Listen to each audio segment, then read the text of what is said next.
Assalamualaikum warahmatullahi wabarakatuh. Perkenalkan, nama saya Ardimayan Prasetyo dari kelas B1 Teknik Elektro semester 3. Di sini saya akan mempresentasikan atau menjelaskan tentang materi komponen pasif elektronika untuk melengkapi tugas dari Pak Iza. Oke, baik, kita mulai masuk ke materi. Jadi komponen pasif elektronika. Apa sih komponen pasif elektronika?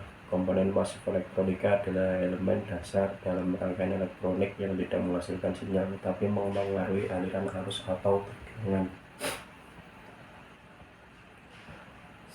Berikut contoh dari komponen pasif elektronika ya, seperti resistor. Resistor adalah komponen pasif yang dirancang untuk membatasi arus listrik dalam suatu rangkaian elektronik. Resistor dibuat dengan bahan karbon, logam tipis, atau film tipis. Resistor biasanya memiliki nilai resistansi yang ditentukan dan diukur dalam ohm.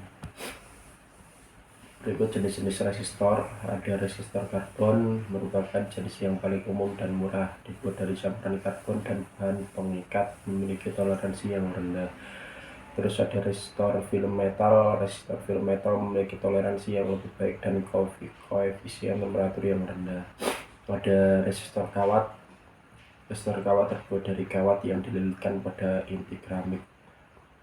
Selanjutnya ada resistor variabel, yaitu memiliki nilai resistansi yang dapat dibuat secara manual. Selanjutnya kapasitor. Jadi kapasitor adalah komponen pasif yang berfungsi untuk menyimpan energi dalam bentuk medan listrik. Fungsi kapasitor digunakan dalam berbagai aplikasi elektronik seperti filter, pengatur tegangan, dan penyimpanan energi.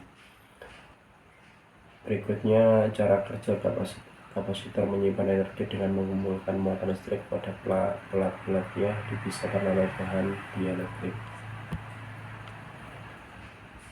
Jenis-jenis kapasitor. Jadi kapasitor memiliki beberapa jenis, antara lain kapasitor keramik yang terbuat dari bahan keramik dan memiliki ukuran yang kecil. Mereka biasa digunakan dalam sirkuit frekuensi tinggi. Ada kapasitor film yang terbuat dari bahan film tipis dan memiliki ketahanan terhadap suhu dan kelembapan yang baik. Ada kapasitor elektrolit. Kapasitor elektrolit memiliki nilai kapasitansi yang tinggi dan biasanya digunakan dalam aplikasi DC. Ada kapasitor variabel. Kapasitor variabel memiliki kapasitansi yang dapat diubah secara manual dan sering digunakan dalam sirkuit radio. Induktor. Induktor adalah komponen pasif yang menyimpan energi dalam medan magnet. Induktor dibuat dari kumparan kawat yang dililitkan pada inti magnetis. Induktor memiliki sifat induktansi yang diukur dalam satuan Henry atau H. Induktansi adalah kemampuan induktor untuk menentang perubahan arus listrik. Berikut jenis-jenis induktor. Induktor inti ferrit. Induktor inti ferrit menggunakan inti ferrit untuk meningkatkan induktansi dan mengurangi kerugian. Selanjutnya induktor inti udara yang menggunakan udara sebagai inti yang menghasilkan induktansi lebih rendah tetapi kerugian lebih sedikit. Berikutnya ada induktor inti variabel yang dapat disesuaikan untuk mengubah induktansi. Transformator.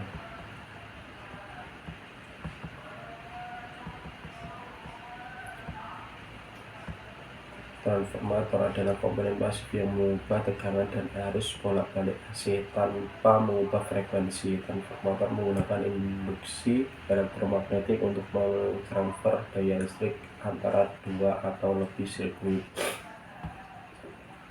Berikut ada termistor. Jadi termistor adalah resistor yang tahanannya bervariasi sesuai dengan suhu. Cara kerja dari termistor memiliki koefisien suhu yang tinggi yang menyebabkan perubahan tahanan yang signifikan seiring perubahan suhu. Aplikasi untuk termistor biasanya digunakan dalam aplikasi penginderaan suhu seperti sensor suhu pada peralatan elektronik ya teman-teman.